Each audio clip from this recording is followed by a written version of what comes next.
our alternative? Pat, you're telling me the new six figures is $304,000. How do I do it? Do I get another job? Do I go back to school? Think about the richest person you know. Think about the wealthiest person you know. Think about that person. Somebody you've touched, somebody you've had dinner with. Think about the wealthiest person you know. Everybody thought about that person? I'm not talking Buffett, somebody you know. It's normally the person, everybody talks behind that person's back. That's the person, okay? You know it, okay? Are you ready? Ask this question. Does that person have a job or are they an entrepreneur? What makes you think you're going to become wealthy having a job? You just answered it. So have you really positioned yourself to become wealthy? I don't know. But you just answered it yourself. I did not. Entrepreneur. Look at the reality of it. They tell us go to high school, have a 4.0 GPA, and go to college to get a degree because everything's going to be fine. 83% of college seniors today, according to LA Times, do not have a job lined up. 83% of college seniors today. Why do you want me to go to school and spend mommy and daddy's $200,000? Has it become a business, this college thing? Why even 4 years? Why can't I do college in a year and a half? I'm never going to use physics. My business has nothing to do with physics. Why are you wasting 3 months of my time and $700 for that class? But we're not questioning any of this stuff. We're just paying the money. Then that father, mother that spent $200,000 on the school and now is working until 73 years old. Because you think Social Security is going to be around. You think it's going to be around. I tell you it is going to be around, but let me tell you how they're going to have it be around. Here's how they're going to do it. Do you know originally when they chose the age for Social Security, do you know why they chose 65? Does anybody know this? Because no one lived to 65. Do you know this? When first Social Security was invented, it was because 65, because no one lives to that age. Do you know what they're going to do? You're going to see Social Security will be around, but benefits will start at 80 years old. You'll see it. But and their government's going to say, we told you we're never going to go away with it, but it starts at 80. How smart is that, right? 66% of Americans make less than $41,000 per year. 65% of all new net jobs are not created by the government or these big Wall Street corporations. They're created by small businesses since 1995. Who's talking about that? Who's getting up on TV saying, I'm running for presidency, we need more entrepreneurs? We need more. When's the last time you saw a governor, senator, president get up on TV and say, American people, please start reading these 5 books on how to start a business and how to manage your own finances? When's the last time we had that? Why isn't any politician recommending books for us to read on getting our finances in order? Why don't they tell us that? I don't understand that concept. Educate us and we'll be free. So what is an entrepreneur? In simple words, it's a risk taker. But let me skip this here. Where did it all begin? Columbus comes to America. He was the first entrepreneur to make it here to the New World, according to what history tells us. His mission was to find a way to trade for spices. George Washington was an entrepreneur, manufactured 2 products in his crop, flour and distilled whiskey. Michigan was the first university to offer a course in entrepreneurism. Do you know how many universities are teaching classes to become an entrepreneur today? Hundreds. Do you know why? People are starting to figure it out. They're starting to figure it out. You know what generation is really figuring it out? It's so interesting to me. It's boomers. Do you know why boomers are figuring it out? Because they have the most experience in the workforce and they know it doesn't work anymore. And millennials and Gen Xers are not asking anything, questioning anything. They're just doing what boomers did. They're going and getting a job. They're not realizing the original reason why 9-to-5 job was created. Do you know originally, this 9-to-5 is only an 80-year period thing. Anyone knows this? Like 9-to-5 has not been around for thousands of years. It's only 80 years old. Do you know why we agreed to work 9-to-5? Why 9-to-5? Do you know why we agreed to work that 9-to-5? Do you know why? Daylight hours. And do you know who invented 9-to-5? What was the company that invented 9-to-5?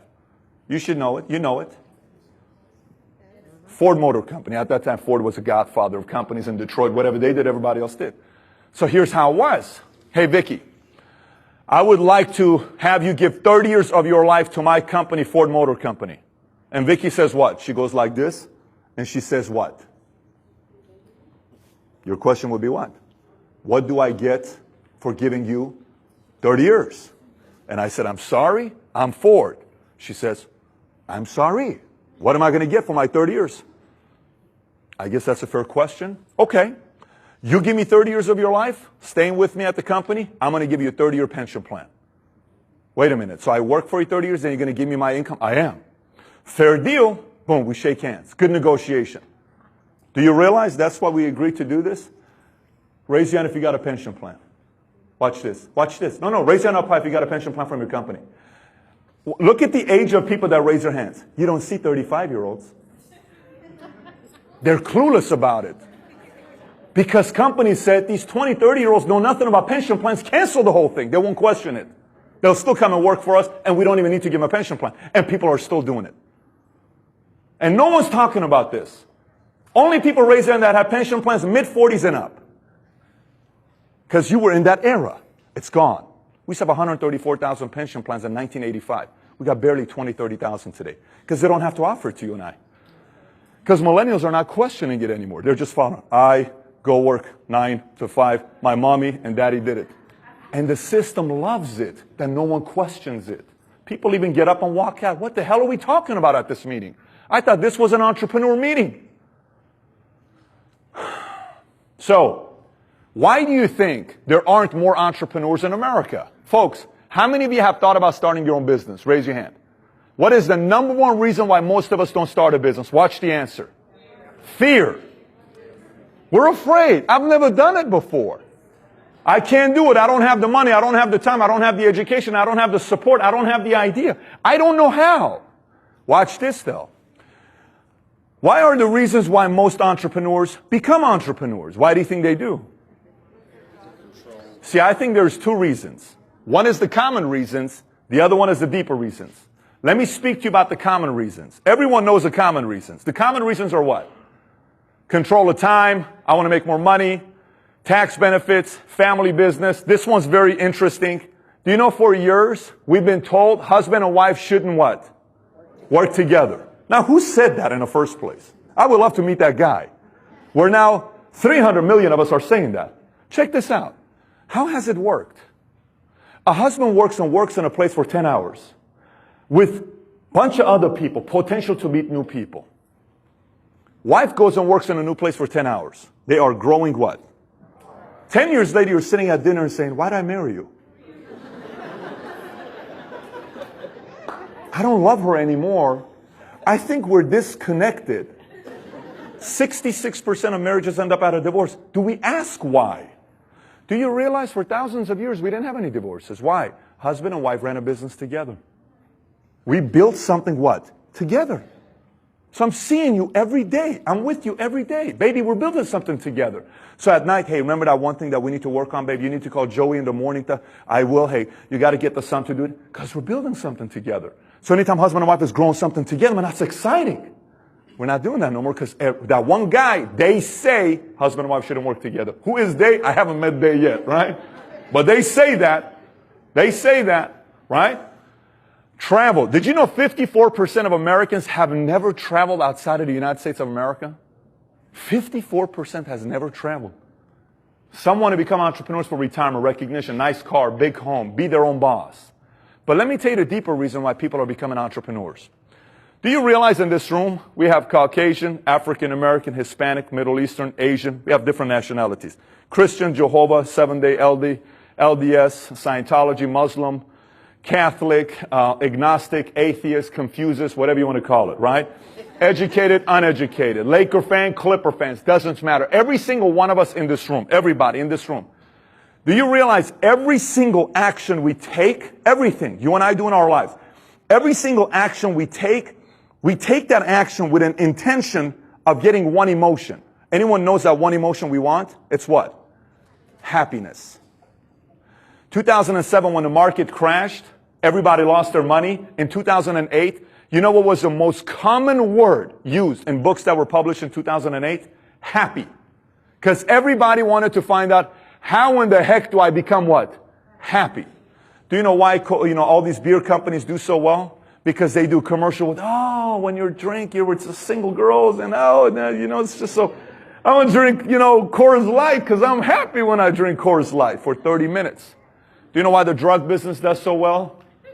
Ooh, when you smoke, you're so happy.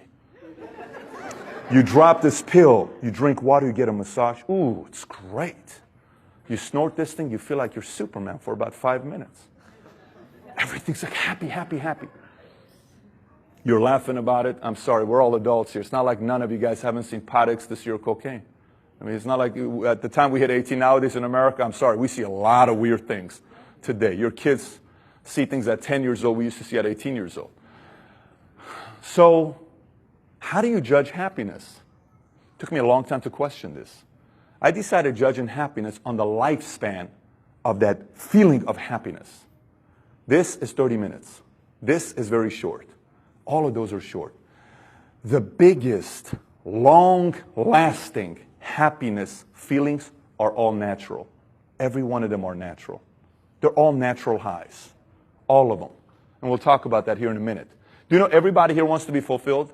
Do you know everybody here wants to live a meaningful life? We may disagree on a lot of things. There isn't a single soul here who doesn't want to live a meaningful life. Any parents in the room, raise your hand if you got kids. Hey, what do you and I want our kids to say about us when we die? Honestly. That they like us? You know they're going to say stuff about us when we're dead that they never said when we're alive. Yes? Look, some of us don't have living parents and we wish we had 5 minutes with them to tell them some stuff we didn't say. None of us are perfect. But you know what's going to happen? We'll be in heaven.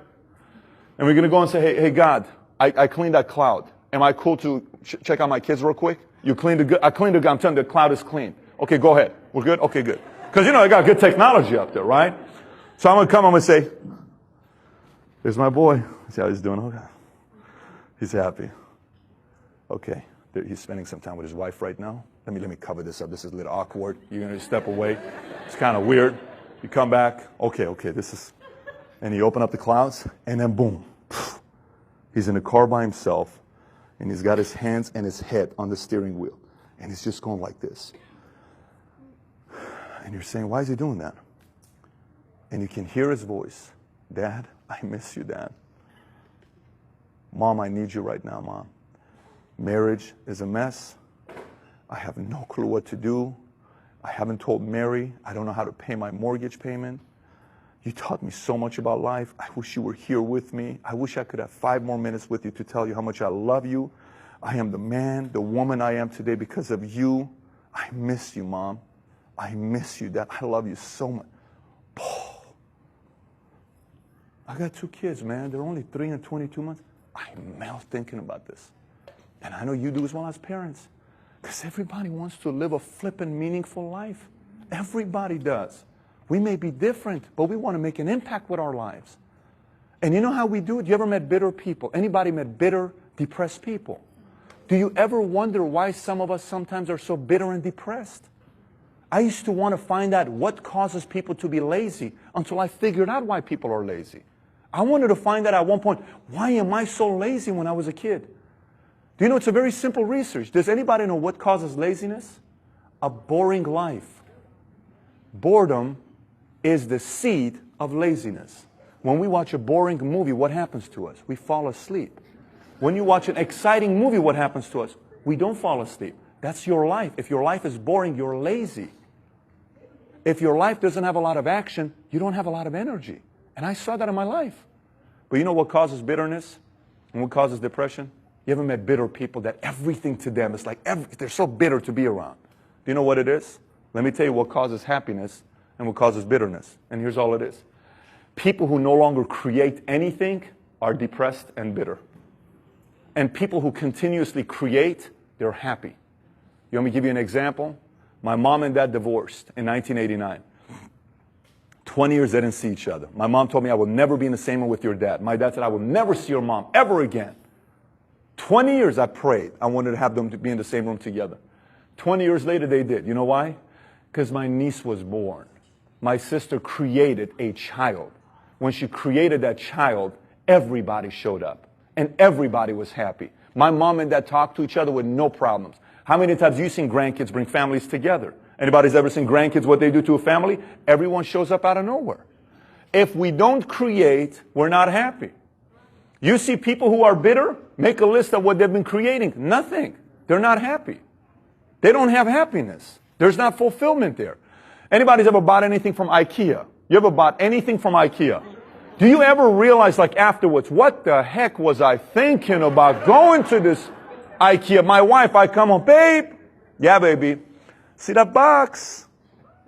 Yeah, baby. What's your point with the box? You know, when we said we're going to make that shelf, we're going to make that little cabinet together today, babe. Babe, we never make it together. You just hand me the screwdriver, baby. I mean, that's not making it together. So then you go over there, you're all ticked off. Man, you know what I'm talking about, guys. So we go over there, we're like this, talking behind, you know, under saying stuff. And you look at the box, 198 parts, and you open the manual, it's in French. I don't speak French, like give me an English manual. And you start building this thing. Right? And you're so furious. And you're getting close to what? Finishing it. And then your masterpiece is done. And then your parents show up. Hey, Mom, I created that thing. I am the creator of that thing. Son, don't touch it. I created it. Do not touch it. Hey, John, you know that thing right there? I created it. I did it. IKEA has become a multi-billion-dollar company because they figured out people become happy when they create things. Sudoku game is good because when you create and finish the diabolic formula, whatever it is, you're all happy. You know what I'm talking about? Puzzles, we create, we're happy. But those are just actions that don't make you money. Another thing we've realized we need is a community. We need to be part of a community. You know who learned that? Instagram, Facebook. You know what we do nowadays? Here's what we do. Hey, look, give me the duck lips.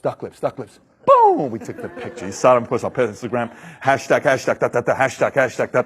Okay, great. That was a good pic, man. It was a good, that one's going to blow up. Watch. They say 150 times a day we look at this thing.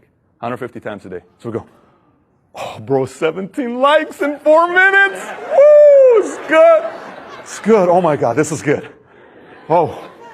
So you walk around. I'm going to check it again. 34. We're on track for having the best one. My best one is 68. 69 likes. Whoa, Instagram. How come Jerry didn't like the picture? How weird are we, right? Because we need a community. You know what's the last one? This is why Russian Empire failed miserably and the country finally went to Gorbachev and said, get the heck out of here. Communism doesn't work. Do you know why it doesn't work? As much as they're trying to convince Americans it works. Do you know why it doesn't work? Because we love having a sense of ownership. We have to have ownership. When anybody's been to a game and your kid scores a touchdown, what does a parent typically do? Hey, I'm sorry, did you see that? That's my boy.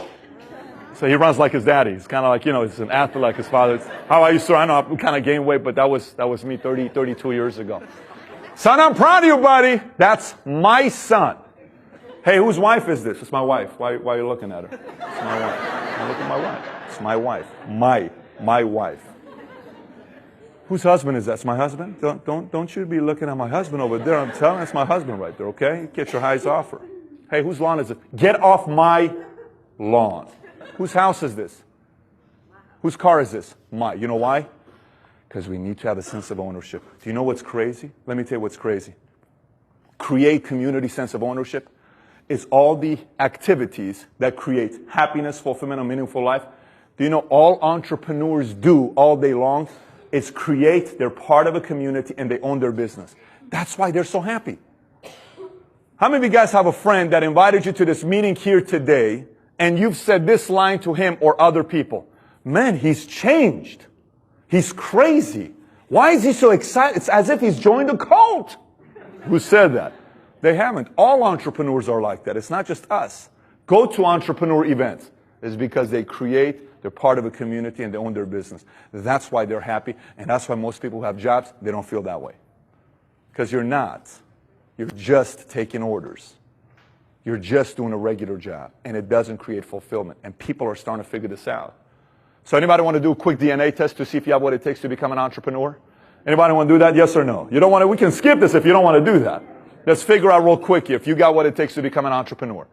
You know you're an entrepreneur if you're restless and no achievement is ever enough. Who's like that? Who is nothing you ever do is enough, right? Anybody a control freak? Any control freaks here? Hey, you know who the real control freaks are? Those who didn't raise their hands. You are the real control freaks. We know who you are. Give me a break. I'm not a control freak. You're a masochist. Any masochist in the room? Anybody knows what a masochist is? Any masochist in the room? Craziness, huh? That's entrepreneur sometimes. Anybody have a love-hate relationship with money? Raise your hand if you got a love-hate relationship with money. Anybody was a black sheep of the family? Maybe even a dropout? No black sheeps here, folks. This is the church-going people. Praise the Lord. God bless this group on this side. No black sheep. Raise your hand if you were a black sheep in a family and you did something that most people didn't do. We got a lot of them here. Anybody ever was called crazy? Did anyone say, you're crazy? Yes? Anyone somewhat introverted, but do you know what that means also? That's like people who have like 7 personalities and you have no idea who's showing up today. Okay, who are you today? Today she's pissed off at me. I can see the look on her face. No, today she's happy. That's good. We have the happy Sherry today. Anybody like sports? Anyone likes competition? If you like competition, you have the entrepreneur DNA in you. Anyone have an expensive taste? Who's got an expensive taste? You prefer Rolex over Folex? Yes? Is that okay with you? Yeah, you got some taste? Good at telling stories? Strong work ethic? Anyone ever sold anything as a kid? Raise your hand if you ever sold anything as a kid. Hey, why don't you tell us if anybody sold anything as a kid that was legal? Just tell us anything you sold. Some of you guys raised your hand one back down. What'd you sell as a kid? Chicharrones. Chicharrones, okay. What'd you sell over here as a kid? Princess House Crystal. That's unique. What'd you sell as a kid? Lemonade. Lemonade. Very cool. What'd you sell as a kid? I raised hamsters and sold them at the pet shop. You raised hamsters. Wow. Peter raised hamsters. It's like a lower version of Michael Vick type of a thing, right? I mean, that's like, man, raised hamsters. Were they like fighting each other, like bumping heads or no? Like, that's pretty intense stuff. Anybody else, any other creative things? Creative. Anybody else? Anybody want to tell us? Yeah, tell us back there. What'd you sell? Blue. Yeah. Anything you could sell. Orange. Your mom's gift baskets when she went to work. Did she know about it is the real question. She's smiling back there. Okay. Anyone very curious? Anyone's ever been called nosy? Listen, we got a lot of nosy people here in the room. Anyone ever been called nosy? Believe it or not, in family and friends, it's not good to be nosy, but in business, if you're nosy, it's very, very good. It makes you good money. Anyone somewhat shameless? You could care less what people think about you. Raise your hand. It's great to see all these embarrassing people here who are shameless, right? Shameless. You know what's crazy? Do you know how many people I see and say, that person would be incredible as an entrepreneur, but they'll probably never find out because they're never going to try to become an entrepreneur. That drives me nuts. I see someone like, does this guy really understand how incredible of an entrepreneur they can make? But they're afraid they never do it.